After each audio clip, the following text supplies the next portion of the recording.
What is going on, guys? Thanks for tuning in to Hunt Ready. Out here running the line this morning. Had no catches, which I kind of figured I wouldn't have any catches this morning. It's been crazy windy, like 40-50 mile an hour winds all night, and it's still ripping today. So I'm really not surprised that there are no catches tonight or today. So a couple things that I wanted to catch up on. It's been a while since I put out a trapping video. I think I don't even know if I put a video out since I put this big line out. Maybe I did, can't remember. Anyway, I've been going for just about a week now. I had some catches over the weekend, but I had the kids with over the weekend. So when the kids are with, we're making trappers, not videos. So you guys won't, there's no footage to show, but I got some pictures of the coyotes and a video of one. So I'll try to throw that into this video. A couple of things I just really wanted to touch on quick here. I see a lot of questions on setting for the predominant wind. You definitely want to set your predominant wind. For us here, it's northwest, out of the northwest. Probably the same for most people, but you don't want to miss out on all the other wind directions. If you're setting only for your predominant wind, guys, you are letting a lot of coyotes walk by. Case in point, we had this storm front come in, the wind's out of the southwest. So if I only set my sets to catch northwest winds, a lot of coyotes are not going to smell your sets. And we know storm fronts is what gets coyotes rolling. So a very easy way to catch all your wind directions is to have multiple sets at each location. A double or a triple. With a double, you can pretty easily catch your wind directions. With a triple, no problem. You can catch all your wind directions, which is why it's a good reason to have a double or a triple at each location. If the situation allows. There's some places where I've got set out here that I've only got one trap at because it just doesn't make sense to have a double there. And you guys will know that when you're setting. The situation will dictate how many sets you have there. And so like I was saying, don't set only on your predominant wind. Make sure you guys are catching all those wind directions with multiple sets. And then also the multiple sets, you guys have seen coyotes typically, not always, but typically are running in at least two of them. At least that's how I've always seen them, at least two running together. So when you catch that one, the other one's gonna come around and see what the heck's going on with his buddy. Hey, what's going on? And so they'll kind of mill around that area. So if you've got another set there, it's another chance at catching that other dog that's with them. So that's another good reason to have a double or a triple set at each location. Another thing, in a previous video, I was saying how I was running different trap coverings. I've got the coal shale from No BS Lures. I'm running wax dirt, peat moss. Touch base on the coal shale. It has been working great. We've had some pretty crazy weather, some really nice weather, honestly, but not good trapping weather. It's just been muddy, sloppy mess. It makes it really hard to trap, especially here, in the Midwestern states where we're driving through fields. We're driving through cornfields, soybean fields to get to where we're setting. And a lot of guys don't want their fields tore up, which is understandable. And then it's also it's just hard to get back there.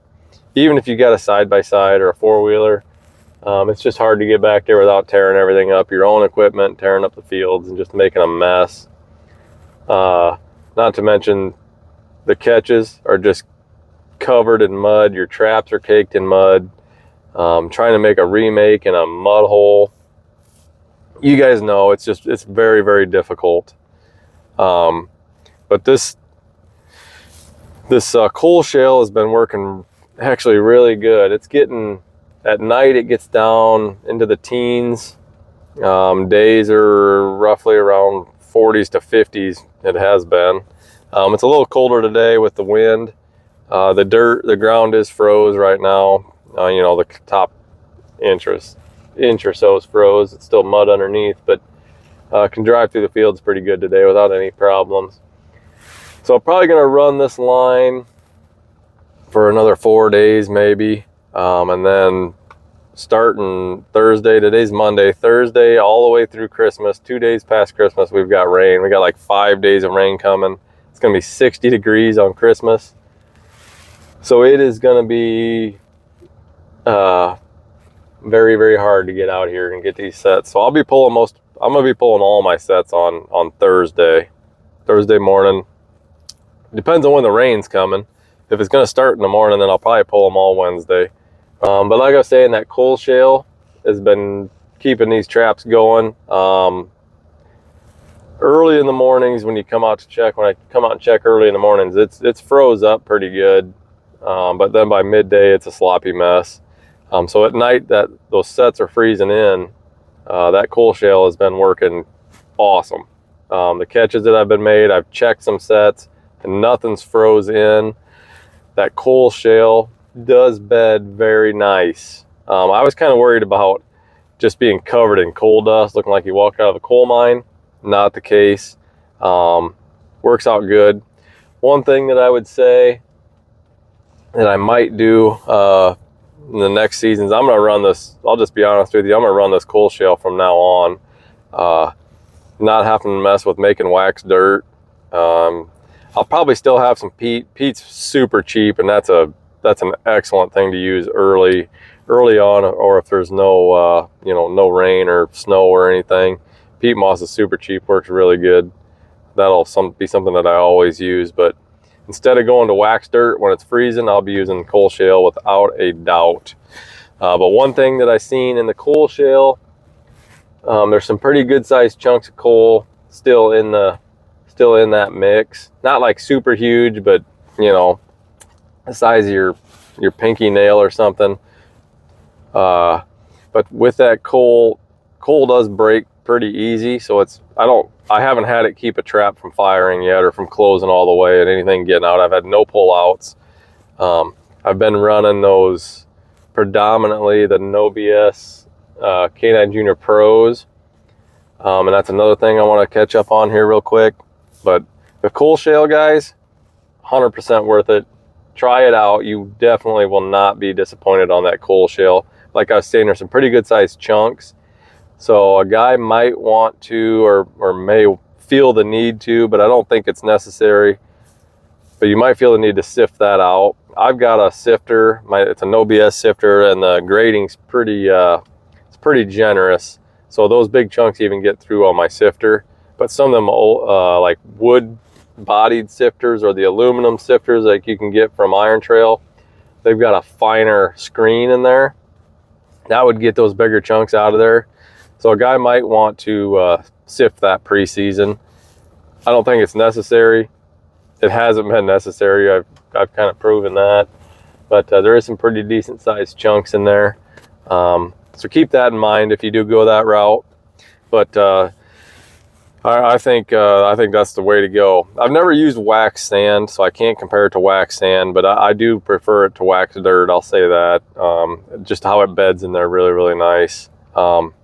It just works out good. So give that a shot if you're looking for something to do, some new kind of a trap covering. You're tired of messing with wax dirt, and wax is getting expensive.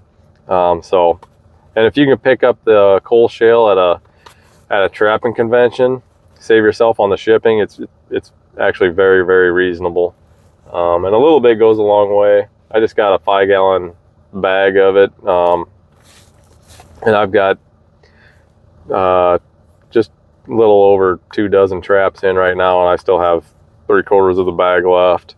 Like I said, I'm using coal shale now, but I'm mixing it in with wax dirt and peat. But I wouldn't use it early season, just like wax dirt. I don't use that early season. Use your peat moss early on. But the No BS Junior, or the Junior Pros with the barrel swivel, that is phenomenal. Especially right now, I like to make my sets up in the grass, in a grassy area, to keep the coyotes out of the mud, to not have to deal with the muddy coyotes.